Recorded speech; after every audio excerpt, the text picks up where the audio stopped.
এই মুহূর্তে আমি আছি আমার মামার মটরশুঁটির জমিতে। তো মামার কাছে শুনে নিব মটরশুঁটি চাষের জন্য কি কি করতে হয়েছিল। আচ্ছা মামা, তোমার হচ্ছে এখন তো সরাসরি তো মটরের দানাগুলোই তো রোপণ করেছিলে, হ্যাঁ হ্যাঁ, তারপরে কতদিন পরে গাছ মোটামুটি অঙ্কুরোদ্গম হয়? মোটামুটি 8 থেকে 10 দিন।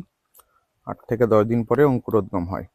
তার পরবর্তীতে কি কি পরিচর্যা করতে হয়েছে? কতদিন পরে ড্রেন এরকম সাইডে উঁচু করে দিয়েছো? 1 মাস, এক 30 দিন পর। 30 দিন পর এরকম হুম, উঁচু করে দেওয়া হয়েছে। তার হুম, মধ্যে কি কি সার এখনো পর্যন্ত দিতে হয়েছে এখানে?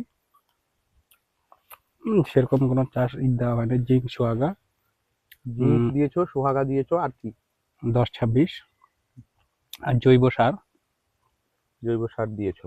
হুম, আচ্ছা, আর এটা এখন কতটুকু পরিমাণে জমি আছে এখানে তোমার? এখানে মোটামুটি 3 পোয়ার মতো জমি আছে। 3 পোয়ার মতো জমি আছে। এবার এই 3 পোয়া জমিতে তোমার কত পরিমাণ সার দিতে হয়েছে? জিঙ্ক কতটুকু দিয়েছো? জিঙ্ক 2 কেজি, বোরন 2 কেজি, আর 10-26-20 কেজি। 10, 26, 20 কেজি দিতে হয়েছে হুম, না? আর জৈব সার বলতে গোবর দেওয়া হয়েছে তোমার 1 pick up. 1 pick up van দিয়ে আর কি। হ্যাঁ, আচ্ছা, এরপরে কতদিন পরে আশা করছো এখান থেকে ফল পাওয়া যাবে, অর্থাৎ ফসল উৎপাদন হবে, এখান থেকে মটরশুঁটি তুলতে পারবে? দোকানদার তো বলেছে 45 দিনে ফল পাওয়া যাবে, কিন্তু 45 দিনের জায়গায় 60 দিন হতে পারে। তাহলে এখনো পর্যন্ত কতদিন হয়েছে? এখনো পর্যন্ত 35 দিনের মতো হয়ে গেছে। আচ্ছা, 35 দিন হয়ে গেছে। এখন 35 দিনের মাথায় আপনারা দেখুন এই যে ফুল চলে এসেছে গাছে। এখন এরপরে আশা করা যাচ্ছে আগামী 20 দিন 25 দিনের মধ্যে এখান থেকে ফল পাওয়া যাবে।